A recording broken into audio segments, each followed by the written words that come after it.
Ilmu apa? Ilmu apa saja? Ilmu pengetahuan.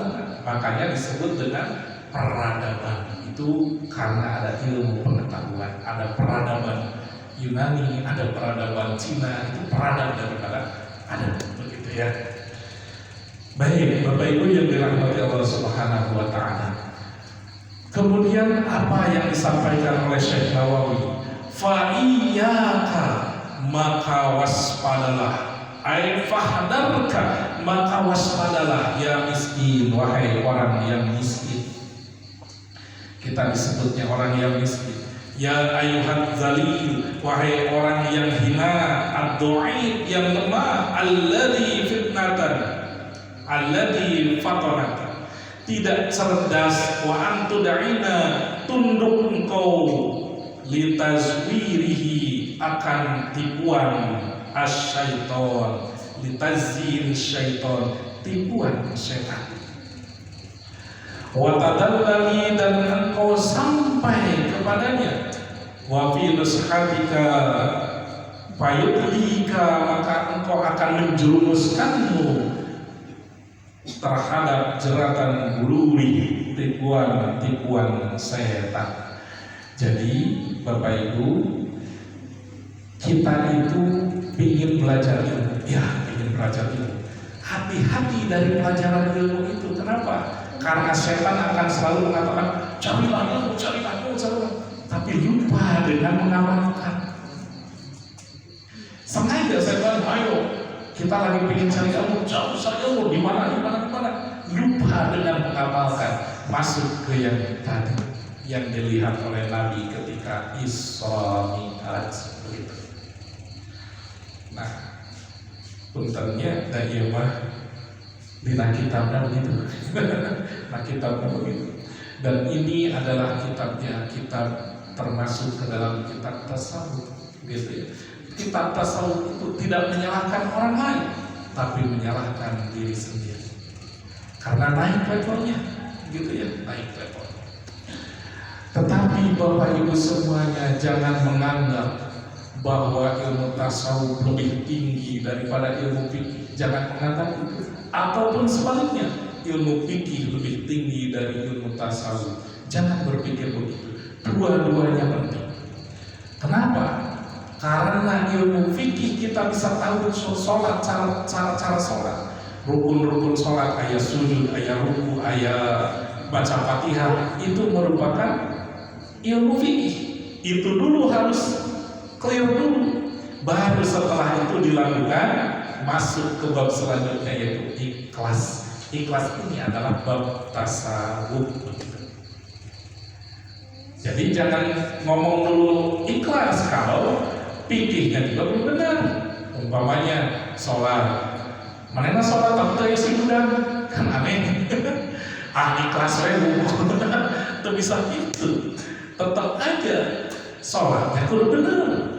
Secara fikihnya benar, tambahin dengan ilmu tasawufnya keikhlasan. Nah, jadi tidak bisa ini lebih tinggi. Nah, jadi harus bareng-bareng. Makanya pilarnya dari awal saya sudah katakan, Islam, iman, dan ihsan. Jadi semuanya harus sama dalam segitiga itu, gitu ya. Harus sama. Jangan satu yang ditinggikan, yang ini dilupakan, atau sebaliknya yang ini ditinggikan, yang sebelah sini dilupakan atau dikerdilkan.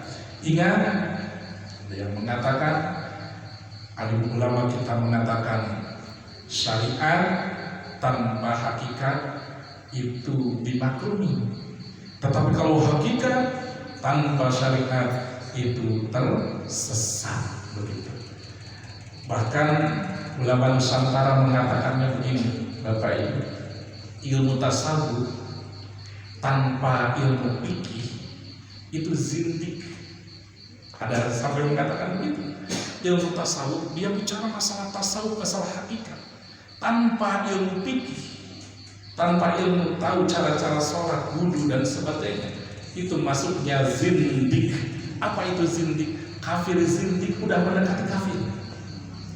Tapi kalau kita bicara masalah fikih tanpa ilmu tasawuf, itu termasuknya fasik, tidak sampai ke derajat kafir, tapi maksudnya fasik, begitu. Sehingga kalau ada bapak-bapak semuanya melihat, wah dia ilmunya tinggi nih, orangnya tinggi ilmunya sampai hakikatnya luar biasa, hakikatnya sampai ke awal-awal, bahwa Isra Mi'raj itu hakikatnya begini, tidak sampailah naik ke atas. Nabi itu hanyalah Sidratul Muntaha, itu adalah kesadaran diri sendiri, itu adalah Sidratul Muntaha, tidak akan seperti itu. Dia lupa dengan syariatnya, ingat dia tersesat, begitu.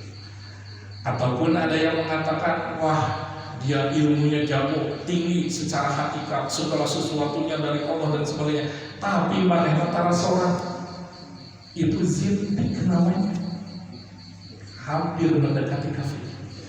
Sehingga kita bisa tahu Bapak Ibu semuanya, mana dukun, mana orang yang dekat dengan Allah, tahu syariat dan tahu hakikat. Lihat aja kalau umpamanya ada yang suka mendoakan orang lain, tetapi dianya tidak pernah syariat, tidak pernah sholat, tidak pernah puasa dan sebagainya, yakinlah dia tersesat. Karena apa? Karena ilmu hakikatnya dia terus mencari, begitu ya. Baik, Bapak Ibu yang dirahmati Allah Subhanahu wa Ta'ala. Nah, kemudian apa yang disampaikan oleh Syekh Nawawi? Fas'alu ahla dzikri, tanyalah kepada ahli zikir. Apa itu ahli zikir? Ahli zikir itu kalau dari segi bahasa ahli menyebut, tapi satu lagi ahli mengingat. Mengingat siapa? Mengingat Allah, begitu. Tanyalah kepada orang yang berilmu, itu artinya tanyalah kepada orang yang berilmu.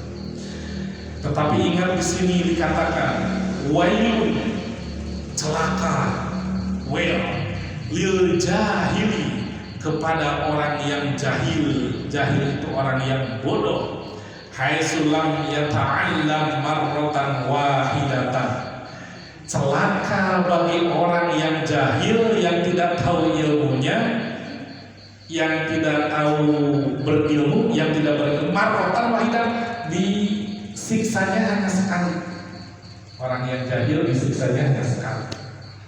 Wa wailun lil alimi haitsu lam ya'mal bima alima al-famarrah. Tetapi celaka bagi orang yang alim, orang yang tahu ilmunya, tetapi dia tidak mengamalkannya, maka bima alima al-famarrah, 1000 kali siksaannya, 1/1000. Awas dengan kata-kata ini, jadi langsung ngepel, merintir apa? Mending kayak apa dan apa, bukan begitu, gitu ya. Nah, di sini diceritakan seperti itu. Bahkan Bapak Ibu semuanya, kalau kita lihat di sini di terjemahannya itu, Az-zabaniyah tasra' lil ulama ghairil 'amilin qabla abadatil awthan. Malaikat zabaniyah itu akan menyiksa ulama yang tidak mengamalkan ilmunya sebelum menyiksa orang-orang yang menyembah berhala. Lebih dulu disiksanya.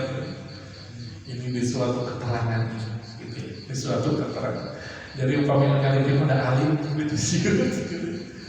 Nah sieun teh nyari sieun tapi teu melakukan. Repot gitu. Sangat repot. Takut gitu ya. Tetapi ada riwayat ini dari baginda Nabi sallallahu alaihi wasallam, al-alimu habibullah, orang yang alim, orang yang